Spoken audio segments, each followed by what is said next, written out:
Hello everyone, Sean back from the Sci-Fi Model Guy, and welcome to Chapter 9 of the USS Enterprise 350 scale build from Polar Lights. Now, as you can see next to me, I have the ship, and she is just about completed. I have a little bit more painting to do for the weathering effects and things like that, some final matte painting, clear coat. But as you can see, she's put together, the wiring's up, the nacelles are going, and it's really looking good. I wish I could show you more, but you're just going to have to wait for the final reveal for that one. Now, in this video here, we're going to be focusing on the painting of the model, prepping the putty work, getting the seam lines all squared away, and talking about some of the things like that. Now, the only thing else I want to point out about this is I made a silly mistake in building the model, and that was I installed the dome for the bridge very prematurely. That should have been done at the end. So in this video, and maybe in some previous ones, you might notice that the bridge dome, that the clear thing, is on, and I didn't have the underneath the sensor dome put on. I made a mistake, so I should not have put the dome on the top. I had to do a lot of cleanup, a lot of sanding, a lot of repainting, and it's not quite perfect. So I wish I could go back in time. So that's just one of the things I've learned. I'll be going over all of that in the final reveal, kind of like the things I learned, mistakes I made, and things I would do different. But I wanted to point that out now in case anyone's building this kit along with me at this point. If you haven't yet put the dome in, whoops, if you haven't yet put the dome in, don't do it. Wait till the end of the process because it can just go right on. Anyway, that's it, everyone. Hope you enjoyed this little sneak peek here. I can't wait to show you the final reveal. This thing looks so cool. I'm so proud of it, and looking forward to more in the future. So stay tuned for more, everyone. We'll see you very soon. All right, welcome back, everyone. So as you can see, we're looking at the saucer section, and it's all prepped and ready to get primed. So I just want to take a few minutes and talk about the masking process and kind of what I've done to prepare here. So as you can see here, I've put the red Bondo putty, the spot putty, which is right here, right along here, and sanded that down pretty well. And I've put in here, if you look, there's some frog tape I've stuck in these holes. I'm going to install those little window things here at the end of the process because I still have to dust them, diffuse them with some white underneath, and then glue them down. So I just put this little bit of tape in there because there are some LEDs right underneath where these holes are. So I just putting that in there loosely so that I can keep any paint from getting on there. It probably wouldn't even make a difference, but you know, why not? Now over here in the back, you'll see I put 2 halves of a Q-tip in there. In fact, let me get a little bit of tape here and put on this one. It just helps it kind of hold in there, hold a little better. Again, this is probably not something I have to do, but again, you know, whatever I can do to kind of prevent having to do too much cleanup at the end, I might be, you know, willing to give that a try. I may have taken too much. There we go. Okay, so yeah, that'll just keep any tape from getting in there, and then I might not have to scrape any primer off the edges there. Okay, all the putty work is done, at least I hope. We'll know a little bit more once we get this primed. That's just the nature of putty, but when closing my eyes and just running my finger along here, it feels very smooth. And so that here, this is the perfect plastic putty that I use. This is generally what I use to fill larger gaps here, and I just actually started using the glazing putty with this kit because it fills smaller, thinner gaps. Okay, the other thing is all the masks are on. So I did the entire ship and just want to show you the masking sheet. So this here is everything I've used. So you can see here there are a lot more stickers on here. So if you order this, you're going to have enough stickers to complete the project, including if you have to take the masks off and reapply them, as if depending on how many coats of paint you do and stuff, it's a good idea sometimes to reapply the masks. So there's plenty on the sheet, and I did order a second one. I think it was like $13 for this. Really worth the money. The HDA Model Works really does a great job. Now, as for removing these things, it's pretty simple. Now, the little window portholes were a bit of a problem because they're so small, and I've got, big klutzy fat fingers here, so it was kind of hard to get them up. But as for removing everything, I want to say this tool again. I use this little dental pick thing so much in so many applications with modeling. If I have to pick 3 of the tools that I use that I couldn't do without, this would be one of them. And I just use this, has a nice sharp point here, but it's not so sharp that it cuts the vinyl. It's enough to get under there and dig. And this rounded part is great. So once you put it on, let's say you put on a mask, then you take this rounded part and you can go like this, and that kind of gets it in there. And then you can also kind of use this and smoothly and gently, put it into the corners there to get these masks set in there really nicely. So again, this tool here, it's got to be one of my favorites. Oh, look at that. I have a little window on my finger. Window mask. Yeah, I got these stuck on me. They were kind of hard to apply, but not impossible. You just got to kind of get into it. So overall, the masking process probably took me a couple of hours to do the whole ship. It's surprising how many windows are on this ship. You wouldn't think it's that many, especially after seeing something like the Enterprise D or Enterprise C or E. But there's a surprising number of masks to go on here. So of course we did the bottom side and then the side of the saucer. So there's a lot. It took me quite a while. So this one's ready to be primed and painted. Now I'm going to show here the warp engines are all complete as well. Those were sanded down. This kit, actually, it took me a little bit of elbow grease to really get these level here.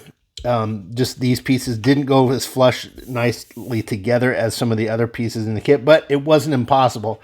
So again, we just went with these sanding discs. I started with the 180 and got that, just little circles like that, and grinded it down or ground it down or whatever we say. And then went to the 320, and then ultimately this is like maybe 800 or something, and just smoothed it out. And then I took a tack rag, a tack cloth, which is right here. I have this in a bag, and this is sticky kind of cheesecloth that's got like a sticky wax on it, and wipe that down at the end of it to get up any dust particles and stuff. And of course, before that, we spray it with the canned air, get all the dust particles off, and then wipe it down with the tack rag. Now, that's not even as much as I'm going to do. I'm going to, because my hands are oily, like I think I've mentioned this before, I'm going to take a rag and put a little bit of rubbing alcohol on it and just lightly wipe down these pieces and try not to get any on the windows, and not too heavy, just light, and hopefully that'll take off some of the oils and grease, because I've been handling this stuff like crazy. So I just want to make sure that it's as clean as possible to get the primer on. Okay, now I'm going to grab the secondary hull. I might have to zoom out here if I can. Well, not really. Don't have much room. Okay. Had to move the camera really up there. So I have it on the stand right now. There's no wires coming out, but this is just to prime it. Now all these windows are done as well. And just to talk very briefly about the back here. Now, right here, there's a red, a green, and a yellow light that goes on this little piece here that we have two 0805s aimed out here. So with this, there are masks in the set for these lights and these little markings here. So I put those on, and I just put 4 coats of black on here, and then used my flashlight and tested. So I'm not getting any light leaks through here. I might end up coming through here and getting some, and back in here, but that's to be expected. Okay, everything else is masked, ready to accept the primer. Smoothed down again, just like we did the warp engines. And then I've got a bunch of tape here on over these wires. I got a little bit more to cover. Just I don't want to get any tape over these, or tape. I don't want to get any paint on these, so I'm just loosely covering them. And if I have to, I'll just come with a rag with a little bit of paint thinner very carefully and rub them down, or maybe even use like a Q-tip to get any paint off, because I might get some. And I can also stuff this in here like that. And there we go. See, so now I don't have to worry about it. So yeah, this is ready for primer as well. Everything's good. I'm hoping that these seams here aren't going to be as ugly as they look here. I think it should be. It feels very smooth. I spent a long time grinding these down because again, I may have just put these together backwards. So we'll hope that turns out. Should be okay. All right, everyone. So that is it. With the one exception, I'm going to take these over to the to where I do the painting, and I'm going to show you a little thing I built for this. Just kind of an idea I had. So I'll be right back and show you about this. All right, so forgive the audio quality here, everyone. I don't have the mic plugged in. So what we're looking at here is just a silly little thing I thought of building, because we have the warp engines here, and it would be very hard to get all sides of this painted in one little session. I didn't want to hold it and get my fingerprints everywhere, so I thought of a little thing to kind of hold this together, or hold it up. And so I just built this out of some scrap wood. Had a little extra time today. So what I'm going to do is just insert this guy here. Oop, wrong end. Come on, there you go. So we got that, and then over here I've got this piece that just gets inserted there and then can hold it up. Now I did bring over a clamp just to kind of hold this thing in place. I can get it. There we go. And it's just to keep it from going falling down. And then what I can do is as I paint this, I can get my little screwdriver here and put it into the slot here and rotate this around like that, so I can get all of the areas in the section. So we'll see. I can also take a pair of pliers and rotate it. I'll probably end up just doing that. That would probably be a little bit easier. Again, it's the first time I'm trying this, so just a little thing I thought of. And then this back here is just some cardboard, because when it's time to airbrush this, I'm going to take it back over to the desk where my airbrush is, and I'll be able to spray it on here.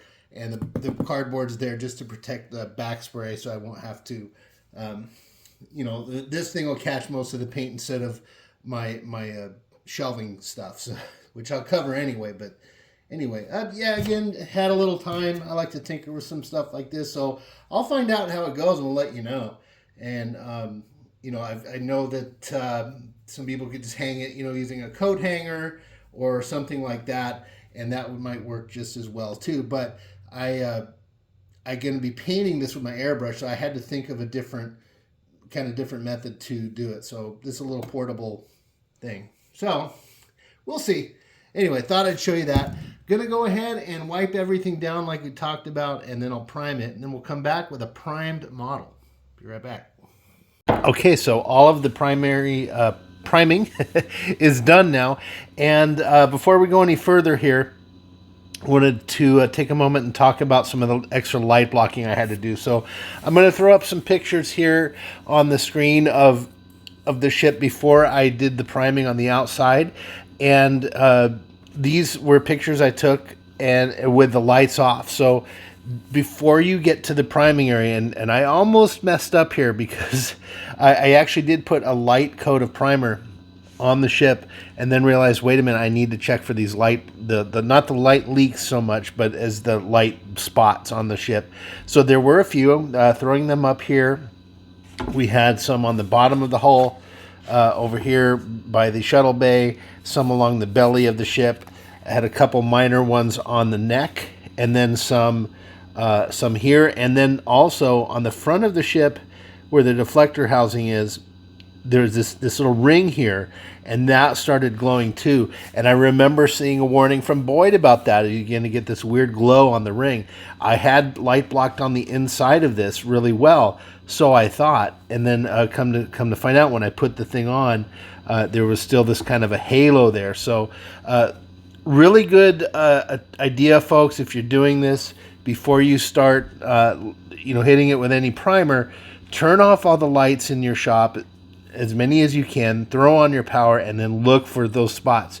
And then all you do is you just take your can of black. I just took my black primer, and I put a couple of coats there, very light. I didn't go very heavy.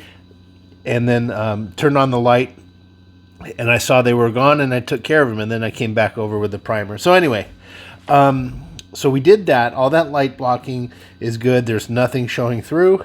And so what I'm going to do now is I'm going to take this really fine sandpaper. I think this is 600, maybe 5. It's really hard to tell. I wish they would put the things on the back. I should probably label them next time I get a package of this stuff, because there is a guide on the package.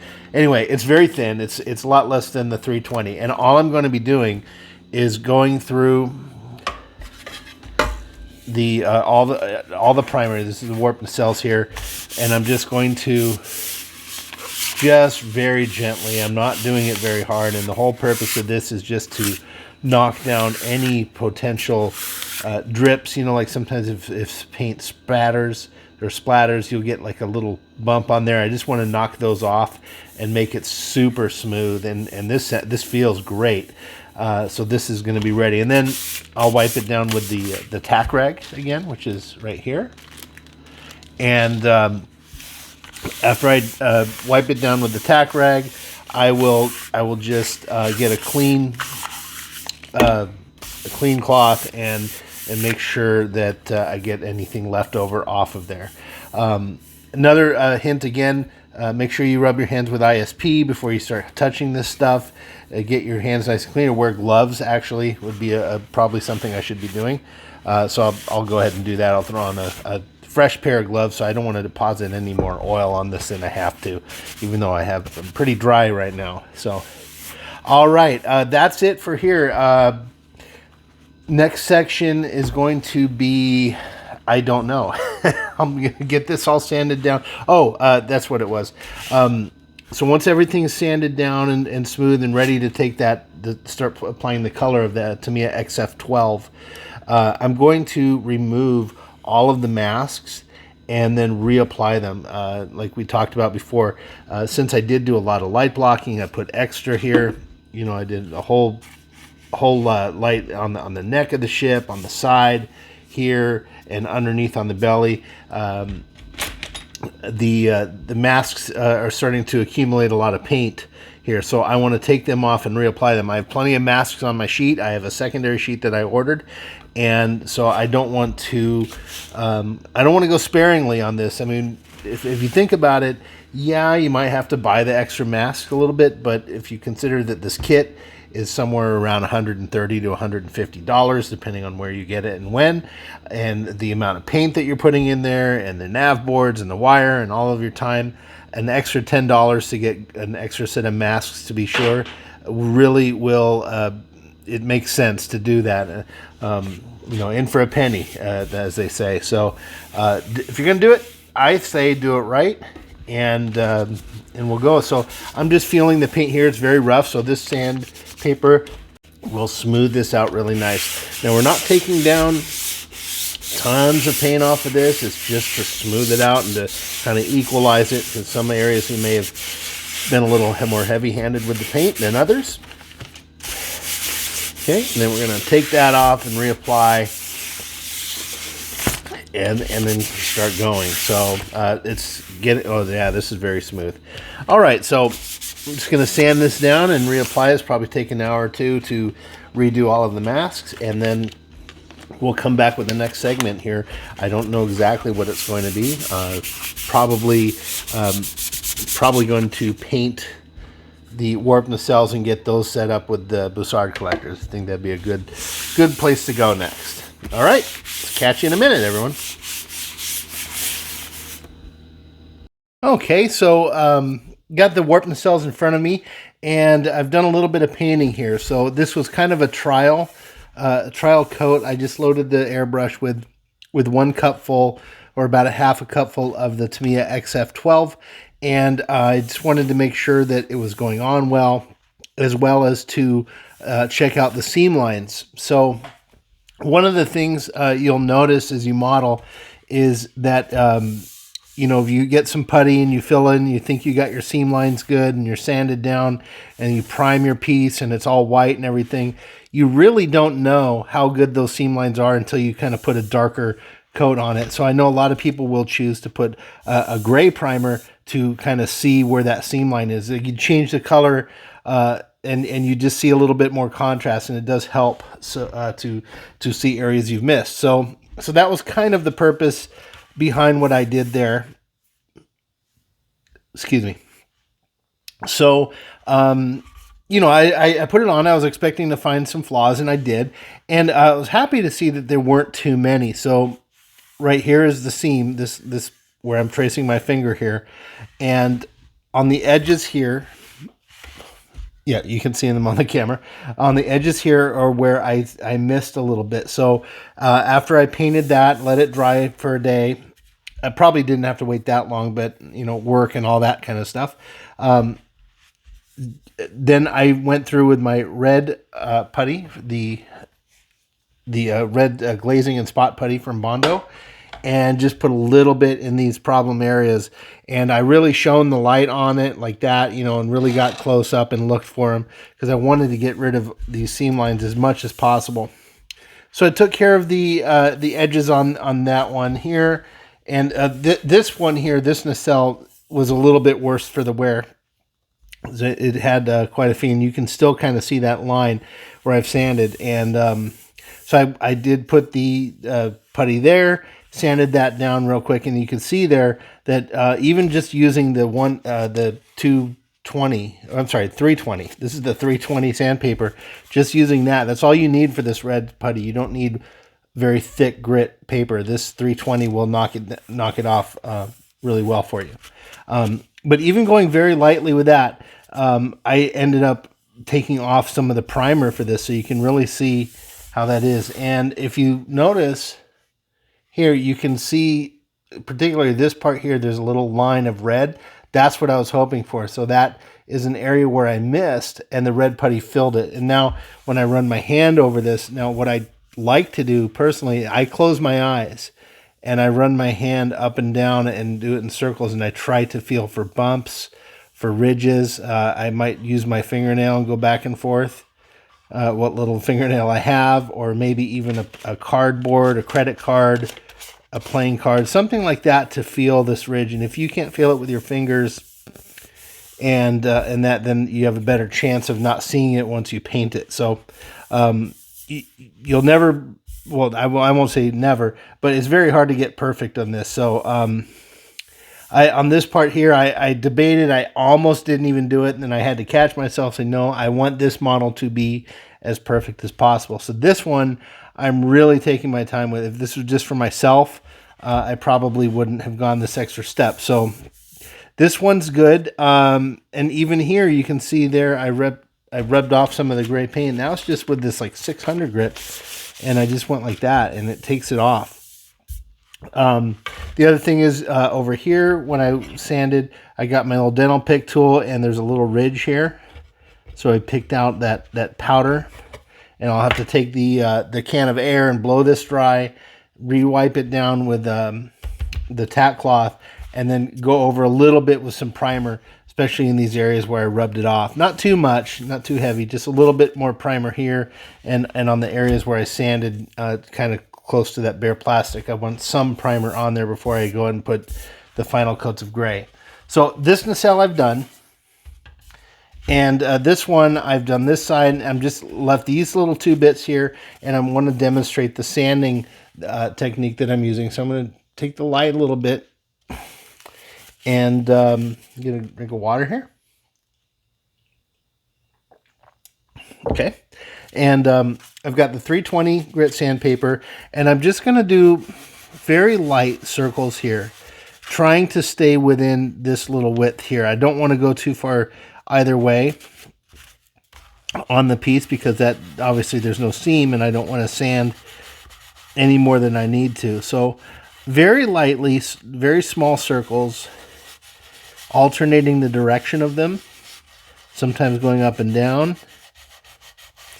And when I'm do up and down, I try to use my finger to kind of put a little pressure there to follow the contour, the curve of the nacelle. I don't want to go straight back and forth because I would risk creating a flat spot. So the key to this part, everyone, is basically low and slow. Low pressure, slow speed. And that will, just like for smoking a tri-tip or ribs or something, low and slow is the way to go, as they say. Now when I start to build up a little powder, I just take this rag here, or the shop cloth. Okay, now this is a big splotch here, but I'm not feeling much of a bump. So I'm going to go very tight circles, very low pressure. Okay, that's better. It's getting rid of it. And you can see this line here that I've created with this red, and that's kind of what I was hoping for. That means that red putty got into that crease or into that seam and filled it in. So we're not going to see that when we repaint this. That's going to disappear.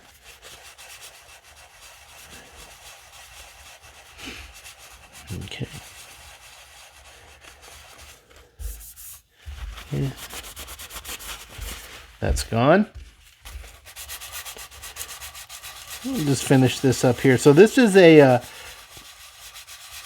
this part, I gotta admit, it's to me it's a little annoying. I mean, you get so close to, you know, getting to the next stage of your model where painting, you know, we're putting this color on. This is the gray that we want. This is the Enterprise.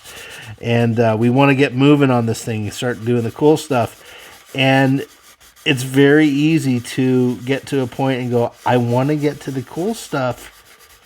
I want to start making it look nice. I'm going to skip this part. And that is where the discipline really comes in, to step back and take your time. You know, I mean, I almost fell for it myself, and this model's not for me. I'm trying to do the best job I can.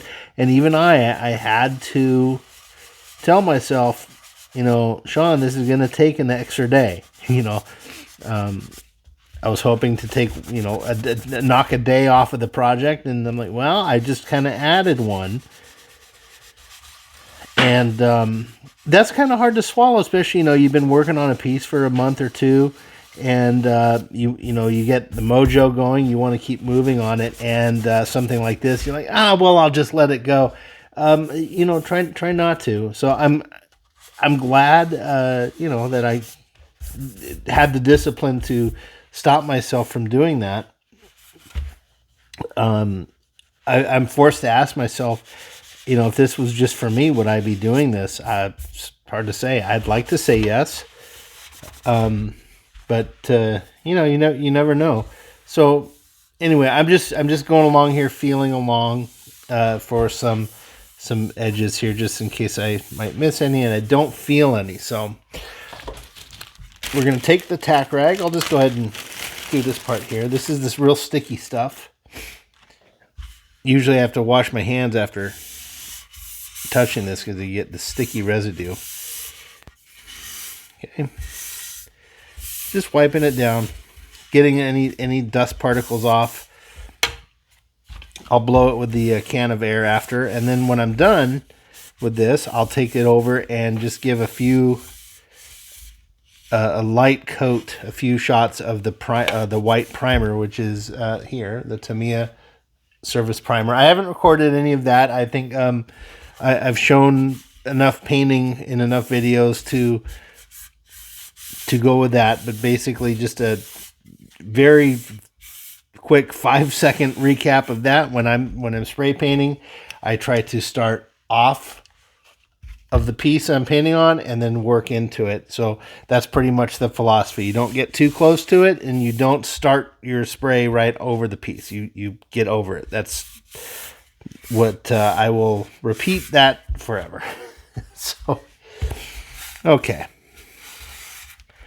All right, now that's good. The nacelles are ready to go and kind of be reprimed. And I'm going to reach over here and grab the secondary hull, which, as you can see here, has a nice black streak here. So this was the same thing that happened here. So there was a little bit of seam work here that was showing on the underside on the belly, and even though we don't look at that too much, I decided, let's go ahead and take care of that. So I puttied that same technique, sanded it down, and then this part really did expose a lot like this did. However, as I've shown before, I think this underbelly had a lot of light spots showing, particularly here by the shuttle bay. And I think it was like around here. So I had to sand it off and do a black coat again. And so I did that earlier this afternoon. It's dry enough now to where I can come back with the white and just give that a quick shot of primer, just not full bore, but just to kind of even that out so I don't get any color variation when I paint this gray. So I'll just do a light one coat shot over that, and then it'll be ready. So that's it, everyone. After that, then it's just going to be about painting the entire model. I'm going to start with the nacelles. We'll get those done and painted and clear coated and put the decals on. Then after that, well, no, I apologize. We'll get it clear coated and then put the fronts on, and the Bussard collectors and the nice LED lights that we have for that. We'll definitely record that. And then we're going to paint the saucer section, get that decaled up, clear coated everything, and then the secondary hull. And then we're going to glue it all together and bring it on home. So not too much. I'd say we're probably a good 50% done or more. We'll see. All right. Well, that's it for now. We'll see you on the next segment or the next video. Not sure which it is at this point. I've got a lot of footage saved, and we'll see you soon. Hey, folks. All right, I just want to demonstrate this little bit here. So I apologize for my voice. I am still recovering from the flu. So this is a little contraption I built to hold the nacelles, and it's working out pretty well. So I just wanted to describe that. And I ended up not needing the second side of that. I can just work with one side, and basically this rod holds the nacelle, and I just use this to turn it. And it's a good thing I used the rod here that goes through. It's a square rod instead of a round dowel, and that way it kind of grabs on so I can rotate this thing around. And it's really nice. I just built this out of some scrap wood that I had laying around. So if you have the room and the means, you have some scrap pieces, it's a totally inexpensive way to do this. So, and if you can see here, I'm just rotating this around really nice. I know Boyd does a thing over at Trekworks where he kind of built a coat hanger that hangs these on. He takes it over to his paint station. So if you have the room for that, it'd be a really good option as well. But I don't have that option. I have to use this, and I'm also using the airbrush for this instead of a spray gun. I do have a spray gun, but I opted to use the airbrush Tamiya XF12 for this project. So anyway, yeah, this is working out really nicely. I just make sure I don't unscrew it all the way, and I just use this to rotate it around. So I'm out of paint. I have to reload. I'm going to take this over to dry, and I'll continue painting. But I just wanted to show this little contraption works. I've got the cardboard back here to guard against the overspray, and I've got some behind this that you can't see. I've got some spare cardboard that I just laid across my desk here or my shelves to protect against overspray. So, all right, that's it. We'll see you in the next segment. Hello, everyone. Okay, so as you can see, we have the camera unmounted right now, and I'm going to pan around, and as you can see, the painting is going pretty well. So we've got the Tamiya XF12 going on. It's the Japanese navy gray, and everything's good. So I just wanted to call out a little bit here on the deflector array assembly. So as you can see here, I put a little bit of putty there, and there's a little bit of putty here where the neck meets the body. Now that's a really tough spot, just due to the angle and the tight quarters and everything. And when I was, done painting it, I saw a couple, just the slightest little gap. So I just put a little bit of the red spot putty there, and then where this here is, that there was a little seam that I had missed there, so I put a little bit of spot putty there, and then over here, this little piece was kind of pulled away from this a little bit. I don't mind there being a seam there per se, but that one was like pulled away. There was some noticeable gaps, so this one's not so bad. I just left this one as is.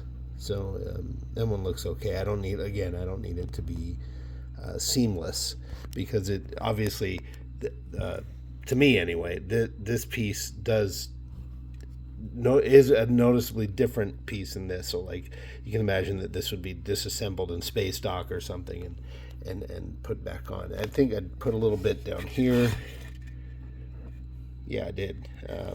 That one was just, you can kind of see a little bit of a gap. I need to put a little bit more right there, I think. I'll take a look at that in a better light.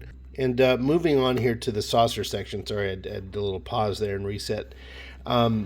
There are a couple little spots here that I put some spot putty along the edge that just had just the slightest gap. So I put some there, and you can see I sanded that down. So that's where that little bare spot is.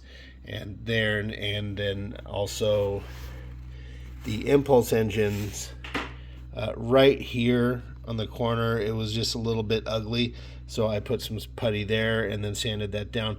Now the neat thing about this red spot putty, I'll grab it here, and again, this is a Bondo. I get it at Walmart. It's pretty pungent stuff.